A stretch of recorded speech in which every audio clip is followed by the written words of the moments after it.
Hello. Now that we have been through with our initial lecture, first lecture on production and operation management, where we saw what is the difference between production and manufacturing. Then we also talked about how operations management is a superset of production management. Operation management is something that encompasses all the activities that are happening on my campus, on my production facility, while production management only talks about the production process, where the exact transformation is taking place, where the actual production is taking place. So this is what we talked in last lecture. Also we talked about how production fits in complete organization and with different functional departments. Mainly we have functional departments like marketing, HR, finance and production. Broadly we have these. There can be bifurcations, there can be subdivisions, but broadly we have these four departments. Now today we will advance on our discussion and talk about evolution of production and operation management. How production and operation management has changed over years. So let us move on.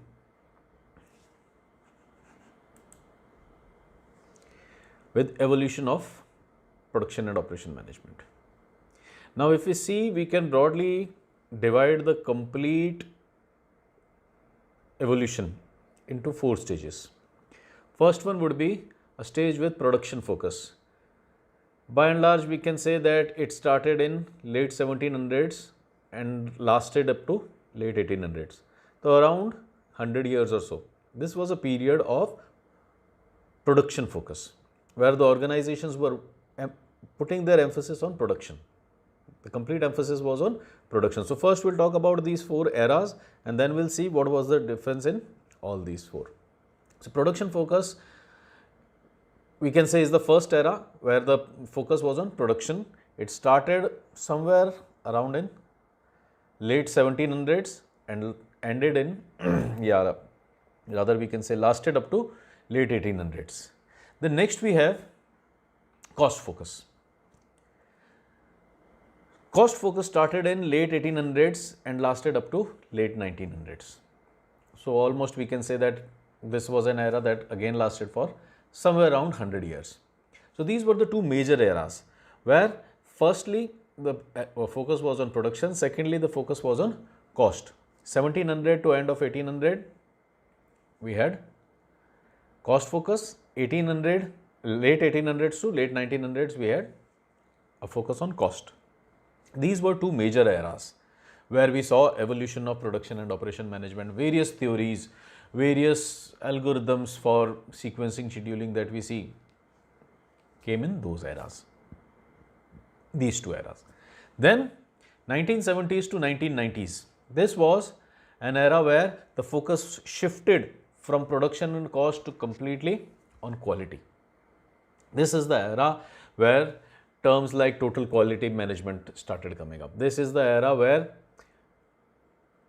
various Japanese techniques were coming up.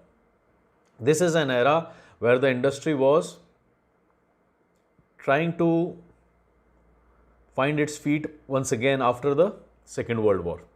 The Second World War saw literally a destruction of the industrial sector. Now from that World War setup, all the countries had to rise. And they started their rise in 20, 25, 30 years when they were able to build their industries again. Quality was the focus that they concentrated upon to create differentiation between themselves and others. So from cost they moved on to quality now. Generally it started post World War, but it came into picture in late, we can say 70s and 80s, when majority of Japanese techniques came into being, like Kaizen, just-in-time, total quality management, BPR. All these techniques gained importance, gained momentum in this era, all quality related techniques. And then 1990s, when India saw reforms, and that era, 1990s to present day, this is an era where the focus has been on customization.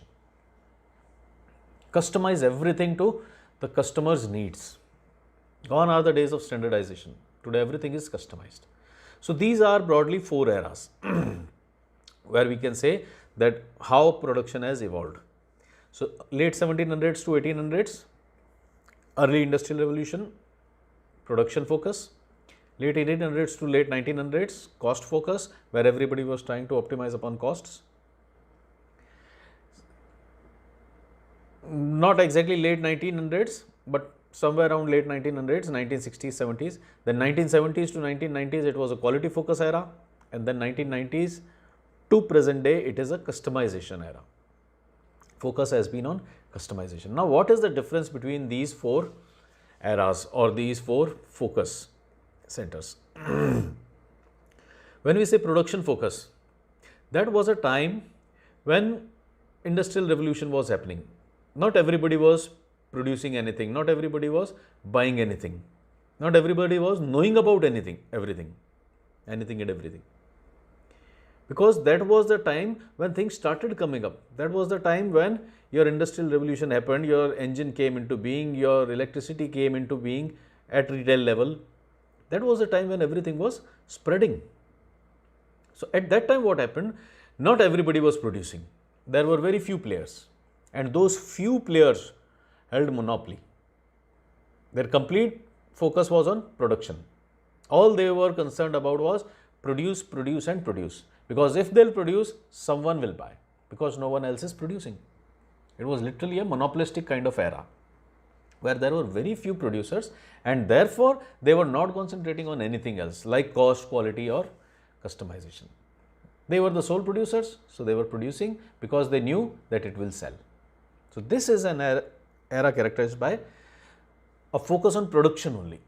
Yes, they were trying to optimize upon production, they were trying to find better products, design better products, they were putting effort in research and development.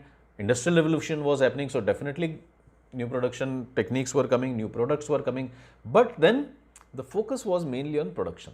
The customer was not the focus. The quality or cost was not necessarily the focus. The focus was producing, making something. This is an era from late 1700s to late 1800s, production focus. Then from late 1800s to 1900s, late 1900s was an era of cost focus. Now the focus started shifting to cost. What happened? In production focus, everybody was producing. So yes, initially there will be very few players. But down the line, the competition is bound to increase. I am manufacturing bicycles. Today no one is manufacturing bicycles. I got the idea of manufacturing bicycles. I started manufacturing. But then looking at those bicycles, someone else will get the idea of manufacturing bicycles. So he'll also start manufacturing bicycles. So now there are 2 players. Looking at these 2, 4 other will start manufacturing bicycles. There will be 10 different manufacturers. Now, when there are so many manufacturers, whose product will sell? Market becomes competitive. You have to fight on cost. So the focus started shifting from production to cost. Production, everybody was producing now. When you produce first bicycle, then it is a new thing, then it is an invention. But now looking at that bicycle, everybody can make a bicycle. So the competition was growing. And this was the time when organizations, when businesses started focusing on cost. So production focus, our focus shifted to cost. Our focus being on production slowly started shifting to cost because we had to survive in the competition. I had to sell my products. Now quality was not that big an issue. Everybody was producing bicycles, everybody was producing bulbs, everybody was producing cloth, everybody was producing pens. But quality was not that big an issue. Now because everybody was producing, quality was not that big an issue because the machines were not that much sophisticated, the production processes were not so much streamlined, the logistics were not so much streamlined. So quality was not that much into picture. Now when quality is not that much into picture, that means the products of all 10 producers are homogeneous. They are literally similar. Then which one to buy? Obviously I will buy the cheapest one. When I have 2 pens of same brand, one shop is selling it for 100 rupees, other shop is selling it for 80 rupees. Obviously, I buy it from 80 rupees because both are similar. So definitely I will buy from 80 rupees shop. So the focus shifted to cost. Now if we see, initially there was only one producer, inventions were coming up. This was an era when majority of the inventions were coming up. Now when I invent something, only I know it. But once that thing is in market, people will reverse engineer it and they'll also start producing. So initially the focus was on production, but then it slowly shifted onto cost. And then in 1900s, we saw happening of world wars. So in post-World War era, we had to rebuild our industries. Yes, inventions were done. Yes, productions were done. Yes, products were there in existence. But the problem was industry was unsettled. Countries were unsettled. Economies were unsettled. So to revive the countries, to revive the economy, to revive the industry, various major new techniques started coming up. Operation research is a discipline that gained momentum in this post-Second World War era. With operation research, we started optimizing upon our resources. So this was an era where production also started optimizing its resources.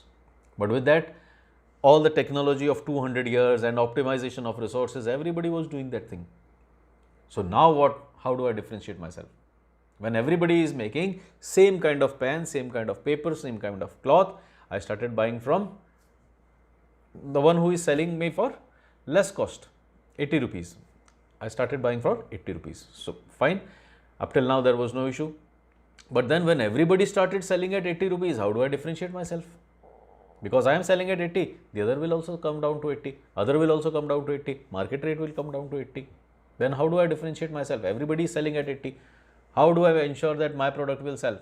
This was a time when I started creating that difference in my product through quality focus, putting my focus on quality. So if we see here, production focus, only producing, no customer focus. I'll produce and sell because I am the only producer, customer will have to buy. Customer has no other option. That was production focus. Then we came to cost focus. Why? Because from that monopolistic environment where I was inventing everything, I came into a competitive environment where everybody was producing the same thing. Now because everybody was producing the same thing, customer was indifferent. I could buy A, I could buy B, I could buy C, I could buy D because everything is similar. In such cases, what I started doing was, I started fighting on cost. So the focus shifted to cost. And then when everybody started driving their business through cost, again everybody was homogeneous. Everybody was making same product, everybody was selling at same price. So I started working on quality. The focus shifted onto quality. This is the time when majority Japanese techniques came into existence. A lot of quality awards came into existence, like Malcolm Baldrige Quality Award. So all these awards, all these quality techniques came into this particular period, 70s to 90s. In a sense, we can say 70s to 90s. Yes, a few of them came prior to 70s, a few came prior to 90s, but majority of the development in quality direction took place in 70s to 90s era. So the focus shifted to quality. Now when the focus shifted to quality, again everybody started coming here. Everybody started ensuring that the product was quality product. If we go back to 90s and compare it to the present times, in present times you have 200 brands of mobiles and televisions. Of those, 10, 20, 30 are excellent. 150 are average, or let's say 50 or 100 are average, and 100 or 50 are disgusting. So today in market, almost half of the production is of below par, of very low standards. But if you go back to 90s, majority of the products that were coming into market were very high quality products. You talk of television, there were no small brands, there were only big brands, only very good television sets. There was no choice to buy a bad television set. Today you can buy a cheap television set. Today you get a good television set of, let's say, 32 inches or 42 inches in around 25 to 35,000 rupees. A good set, maybe LG, Samsung. Sony is costlier, Xiaomi might be cheaper. So this is the slab. But then you are getting monitors and televisions from Intex, Micromax, eyeball, these are worth 6,000, 8,000, 10,000, 12,000. So you are getting good products also. Then there are these products also, which you will buy and you will be in that loop of getting it serviced. You will be in a loop of buying the next television because you are not satisfied with this television, because you bought an Intex, because you bought a Micromax. So today you are getting good products, you are getting not so good products. Now the reason behind this is, in 70s to 90s, the focus was on quality. Everybody was trying to put quality in their products. Everybody was striving for quality. All the soft drinks were quality products. Today you see the soft drinks, in the name of soft drinks, are serving you only sugar, chemicals. But in those days, soft drinks were very high quality products. Ice creams were high quality products. Televisions were high quality products. Garments were high quality products. Today you get garments across the table from zero to infinite. You have very good garments, you have disastrous garments. Why? Because the focus has shifted from quality. That was an era, 70 to 90, where the focus was on quality. And why is this today that you are getting garments from zero to infinite? Why is it today that you are getting televisions from 8,000 to 80,000? Same 32-inch television, same smart television, same Android television, with slight differences across brands. It ranges from 8,000 to 80,000. Why is it so? This is known as customization. You are getting a product for your rate, for your price, what you demand. If you wish to buy a 32-inch television for 20,000 rupees, if your budget is 20,000, you are getting a product for 20,000. If your budget is 40,000, you will get a 32-inch television in 40,000. If your budget is 80,000, you will get in 80,000. If your budget is 8,000, you will get a television in 8,000 also. This is customization. Give the customer what he wants. Now we cannot say that today we are not making quality products. Today we cannot say that the focus is not on quality, but the focus has shifted from quality to customization. If a customer is not ready to pay the worthy price of an item, of a product, if a worthy price is 20,000, 25,000, 30,000 and a customer is not ready to pay that price, then what can I do? I'll curb the features, I'll use inferior products, inferior raw material and produce a cheaper product. That is customization. This is only an example of customization. By and large, customization is making product to a customer's specifications. We take an example of customization. We'll take this example of cycles. So in production focus, we started making cycles. And if you go back 30-40 years and watch television or movies, you'll see same cycles, the same handle, same seat, having a carrier behind it, and then having the same kind of stand. Same cycles, all brands were making same cycles. That was a production focus. You just had to produce, it will sell, it will sell. Come what may, it will sell because nobody else is producing. From that production focus of selling a cycle for 500 rupees in those days, you started fighting on cost and you started reducing the cost. And the cost of cycle came down to 50 rupees. Why? Because those were the times when you were charging a premium. Cycle was a premium vehicle. But now when you are having cars, bikes, two-wheelers, your automobiles, prices of cycles started going down because no more it is a premium product. So this was an era when we started fighting for cost. Instead of selling it for 500, I started selling it for 50 rupees. But still, I was selling those same cycles with those kind of handles. You can check out in movies or older photos. Every family might be having some photo of that cycle, someone sitting on that cycle or riding that cycle.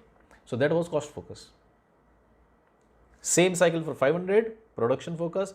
Then when I was fighting for cost, selling it for 50. Then quality focus, I started bringing in quality in my cycle.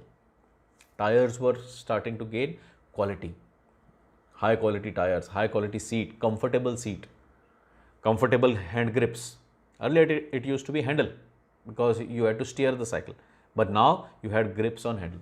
You had softer grips on handle. You had comfortable seats. You had tires that had grip. You had tires that would last longer. This was quality. So my focus shifted to quality. But then in post 90s, I remember when I was in school, that was the time when different kind of cycles started coming up. When I was in school and this customization started, at that time there was a cycle coming with the name BSA SLR. That was the first cycle I remember, which was different from that conventional cycle. It had a different kind of handle, a fancy kind of handle. So that is when customization started happening. But then it used to come in only grey color. So customization was limited. Either you buy that black giant cycle or you buy a smart BSA SLR. That used to come in only grey. Then various colors of BSA SLR came into existence. Then today if you go to any cycle shop, literally every cycle is different from one another. Every color is different from one another. This is level of customization. You have a cycle for every kind of handle lover, conventional handle, fancy handle, designer handle, all-terrain bikes, tires as slim as this to as thick as this. This is customization. You get a cycle that fits completely fits your needs, wherever you wish to ride it. If you wish to ride in race, you get a different cycle. If you wish to ride in a village on those kacha roads, you get a different cycle. You wish to carry your milk buckets, you get a different cycle. So that is the level of customization. This is customization, giving a product which suits the customer, which customer desires. An example of customization is, earlier what used to happen was, with every vehicle the accessories used to come with the vehicle. You buy a cycle, your carrier and stand will come with the vehicle. And the reflectors and the tires would come with the vehicle. You buy a two-wheeler, the stand will come with the vehicle. And the cabinets and everything, the rear view mirrors will come with the vehicle. Everything was coming with the vehicle. But then, in order to add customization, what they started doing is, they stripped off the stands. Today you can ask for which stand you want. If you want a side stand, they'll fit a side stand. If you want a fancy grip, you can put a fancy grip on your handle. If you want a sturdy grip, you can put a sturdy grip on your handle. If you wish to have rear mirrors, you could have, or else you can do away with those. You'll be saving 500 rupees. So this is customization, giving customer a bare bone vehicle on which he can add accessories, and through those accessories he can differentiate his product. The seat covers, you could have either a simple black seat cover, or you could have two color seat cover, or you could have a three color seat cover. You could have a simple seat cover, you could have a seat cover with 1-inch foam. You can customize your vehicle. This is customization. Today we are living in this era. An example, when I was a student, in those days this concept of cake has just come, cutting the cakes on birthday. Prior to that in India, this was a very fancy thing. Generally there was no cake cutting on birthdays. So that was an era when this thing started. But then in those days you would go to a shop, they would have a cake and you will buy it. But today you see, you can customize your cake according to the person's wishes, what he likes, what he dislikes. You can have toys put up on the cake, you can have messages put up on the cake, you can have buildings put up on the cake. That is customization. So today we are living in an era of high customization. Look at our mobile phones. We all buy same phones, but then there are so many different covers. That same Xiaomi phone, that same Samsung phone, that same iPhone, everybody has different cover. That is the level of customization. A boy will have a sturdy masculine cover. A girl will have a pink flower or some cartoon character cover for her iPhone. This is customization. We all are having same phones, but we are bringing in customization through our covers. So today we are living in an era of customization. So producers are also trying to give you customization. They are also not trying to sell you standardized products. In production time, they were selling standardized products. Cost era, they were selling standardized product. They were producing and selling. But then came a time in late 90s or so when customers started demanding. There was competition. If you are not giving me a pink bicycle, I'll buy it from someone else. If you are not giving me red shoes, I'll buy them from somewhere else. Earlier, the concept was leather shoes would be black, sport shoes would be white. But now you see today, there are such beautiful sport shoes. So, today we are living in an era of customization. No more those things that car will be Ambassador or car will be Maruti. Gone are the days when there will be either black leather shoes or white sport shoes. Today we need customizations. I need red shoes, I need black shoes, I need purple shoes. That is customization. Fine. So, these are 4 eras in which we can divide our evolution of POM. Now, if we have a quick look, we see that production focus. When we had production focus, the main idea was, or the theories that came into existence were division of labor and standardized parts. Standardization we talked about. Today we are living in an era of customization. That was an era of standardization. What is standardization? Standardization is everything is same. Everything is standardized. My bicycle is exactly same to your bicycle. My phone is exactly same to your phone. That is standardization. The division of labor, standardization. Division of labor is that the task is divided between labor. And what happens with division of labor is when one labor is doing same task time and again, they become specialized in that task. And when they become specialized in that task, their speed increases and they start manufacturing or producing more products. They start manufacturing or producing quality products. Fine. So, with division of labor, if I am to do everything, if I were to do everything, if I were to teach all subjects of a course, complete BBA course, 18-20 subjects, then there would be no division of labor. I am teaching every subject. Can I teach all 20 subjects very well? No. But with division of labor, what you do is you put theory subjects in different column, you put HR subjects in different column, you put numerical subjects in different column, and then the person who is taking HR subjects, he specializes in HR. He knows theories of HR. He knows practices of contemporary HR. Someone who is dealing with numericals, he knows how the students will grasp the numerical. So, he is taking all the numericals. So, this is what happens with division of labor. We get specialization and standardization. So, division of labor came into existence, and this is an era where we have philosophers, thinkers, contributors like Adam Smith and Charles Babbage. Adam Smith from 1776, Charles Babbage to maybe in 1852, standardized parts. By and large, these are the proponents of this concept, division of labor. By and large, standardized parts proponent would be Whitney in 1800s. So, in production focus, these were the core areas where we were concentrating.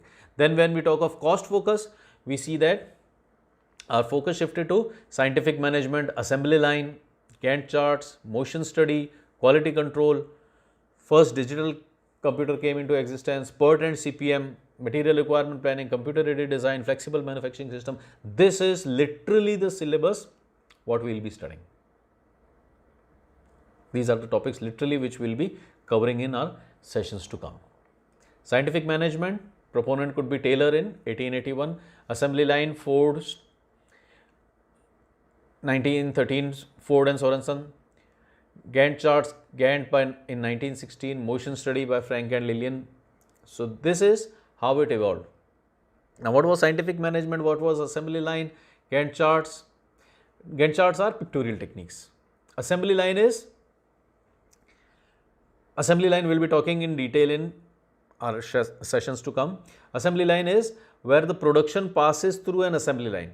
You work on machine A, then the product is shifted on machine B, you work on machine B, product is shifted on machine C, you work on C, product is shifted on D, and the product is out of the line. So, assembly line is basically the product moves from one machine to another. So, that was the concept that was introduced by Ford and Sorenson in 1913. Assembly line is generally used in products which are large in size, like cars. Assembly line is generally used in products which are built in, produced in large numbers, one after another, one after another. So generally assembly line is used there. We'll be taking or talking about assembly line in detail in lectures to come. So scientific management, assembly line, Gantt charts, motion study, we'll be talking about motion study also in our lectures to come. Motion study is by and large a study of motion of a worker.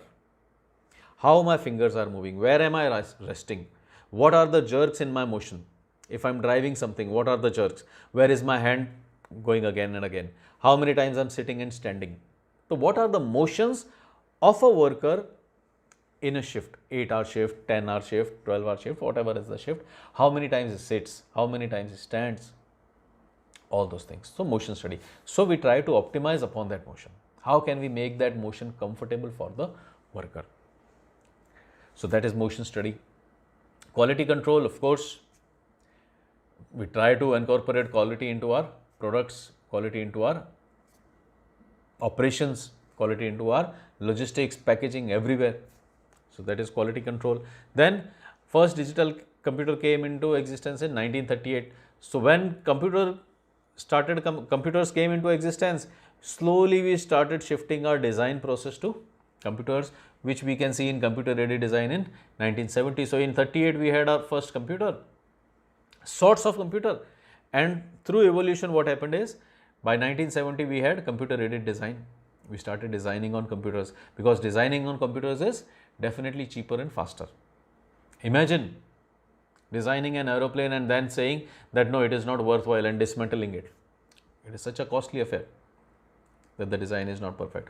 So nowadays you can design buildings, aeroplanes, bridges, everything on computers, test their load bearing capacities, test them on computers, simulators, and then we can go into real world. So that is computer aided design courtesy of our digital computers. Then there is PERT CPM, which we will talk in detail in our syllabus. PERT CPM is basically a project management technique. What should be the sequence that will optimize? What should be the schedule such that our time is minimized, such that our cost is minimized? So that is basically PERT and CPM. Then material requirement planning, again a topic that we will be talking in detail. It is basically what is the requirement of material for production. Material requirement planning has actually evolved. So we are talking of material requirement planning. This is actually called MRP1. Then there is MRP2 also, manufacturing resource planning. So we will be talking about these two topics also in detail. So that's why I am leaving them over here, just opening them up. We will be talking about them in detail. And then we have FMS or flexible manufacturing system. Flexible manufacturing systems are generally where we are running batches. Now see, I am manufacturing a 75 gram soap. Then came a time when I felt that larger families would like bigger soaps. So I came out with 125 gram soap. Now what happens is your machine is fixed. Your machine die is fixed. The soap that will fall in that, the soap material, chemical that will fall in that, the packaging, the paper roll that will be coming up and enclosing that, forming the packet, all that is fixed. Now when you start manufacturing a 125 gram soap, all of a sudden you need a bigger die, you need bigger paper, you need different sizes. So what happens with FMS is, flexible manufacturing systems is, that you change the specifications on computer. Now what is happening, your die, you have this much big die. If you need a smaller soap, what you do is, in FMS you say, flexible manufacturing system, that instead of putting them like this, you put them like this. So what has happened, the space has become smaller. So the soap will be smaller. This is a simple example of FMS. Now FMS is also being used in auto industry, because I am manufacturing 10 different types of bikes, all bikes with different chassis. So how do I cope up with that? I cannot have 10 different factories. So what I do is, in FMS, flexible manufacturing system, I change the size of the chassis. So the clamps know that this is a bigger bike, I need to open up the chassis of up to this size. When the smaller bike comes in, the clamps know that when they will come and hold the chassis, they need to come this close. So this is how FMS changes the machines. So by and large the machines are same, but their settings can be tweaked. So that is FMS. FMS we will not be talking so much in the sessions to come. But this is FMS. You have Reynolds, you have Rotomac, you have Parker making 100 different pens. Now you cannot have 100 different assembly lines or 100 different companies, 100 different factories. What you do is, through FMS you can change the size of the pen, grip of the clamps that are holding the pen. You can change the sticker rolls that will be carried for different pens. This is FMS. You just program that now I'll be manufacturing 10,000 slim Rotomac pens. So slim stickers will start coming in, slim riffles will start coming in. Then you say, now I'll be producing 5,000 Rotomac jotter pens. So jotter riffles will come in, bigger stickers will start coming in. This is by and large flexible manufacturing system. So this was cost focused time, where our focus was on cost. Why on cost? How on cost? Assembly line, large scale production. Thousands, tens of thousands units are being produced in a day. So economies of scale are coming in. Gantt charts. Gantt charts are pictorial representation of my flow chart, of the flow of my activities. So when there is a pictorial representation, I can immediately make out that something is going wrong. If I am trying to understand this is this, this is this, the things might not click. But when you have a pictorial representation, you can immediately tell that this is the point where a lot of material is getting stuck. So I can optimize upon that. Quality control. Quality is never costly. Quality is actually cheaper. What is quality? That you take care of what you are doing. If you are taking care of what you are doing, then there will be lesser wastage. If there is less wastage, then cost will come down. I am producing 10 units, of which 2 are thrown out in scrap. Why? Because of low quality. So what happens? I spent 10 rupees, but now I need to recover these 10 rupees from 8 units. So every unit was costing 1 rupee. But because of this wastage, now every unit costs me 1.25 rupees. What has happened? Price has gone up. Why has price gone up? Because of that wastage, not because of quality. Had my processes been filled with quality, had I implemented total quality management in my organization, we'll study about total quality management in lectures to come. Had I implemented total quality management in my organization, I would have produced 10 pens. In that case, each pen would have costed 1 rupee. So, if my process is quality driven, costs start coming down because of wastage coming down. So, all these techniques that we are talking of are basically cost reducing techniques. Material requirement planning. If you are planning well ahead of the time, then definitely I can buy better material. I can buy good quality raw material. I can buy material from places where it is cheaper. So that is cost focus. Then next was quality focus. Quality focus, I talked of Malcolm Baldrige Quality Awards. These came into existence in 1980. Computer Integrated Manufacturing 1990. This is by and large an extension of flexible manufacturing systems and computer aided design. CAD and FMS. It is an extension of CAD and FMS in CIM. CIM almost we have gone into computer integrated manufacturing. Like paints. Today we see that the sellers generally do not carry all paints.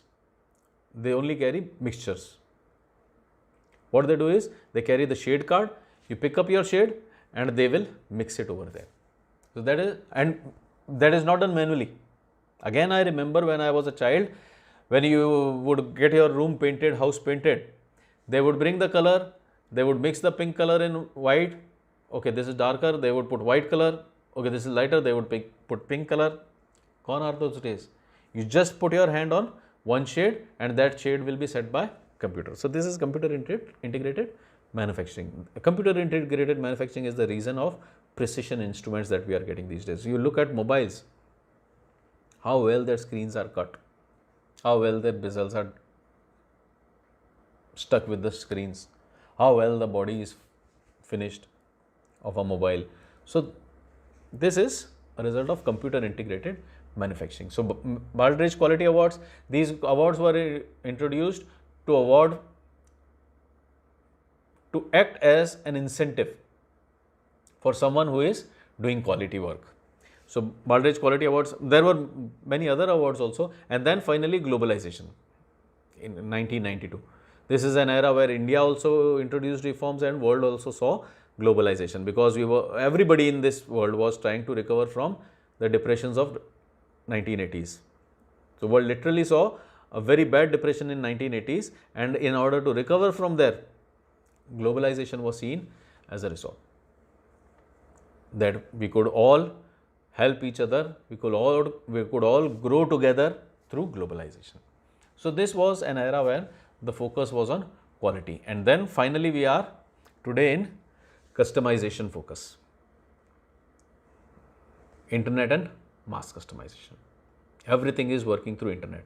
Our logistics are working through internet. Flipkart, Amazon. In last video also we talked, Xiaomi did not sell for a long time in India through brick and mortar shops. They used to sell only through flash sales. Internet. You have internet. You can order anything from everywhere. You can, sitting in Rajasthan, order a chaat masala from Bangalore.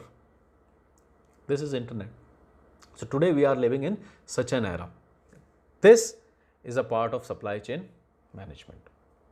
Yes, by and large, when we talk of supply chain management, we talk of back-end supply chain management. Back-end supply chain management is my suppliers, my raw material. But then for someone else, I am the supplier, I am the raw material.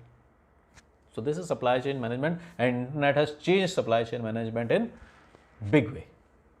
And then we have mass customization. Mass customization, you put your finger on a color and that color will be produced on your walls. Gone are the days when you put pink, then when you put white, then you put pink, then you put white. You put your finger on a color, your walls will be carrying that same color. So, that is mass customization. Apple, everybody is buying those 1 lakh rupee phones, but then they are customizing it to their taste. Then they are customizing it to their personality. Someone is putting a skull face on it, someone is putting a fairy face on it.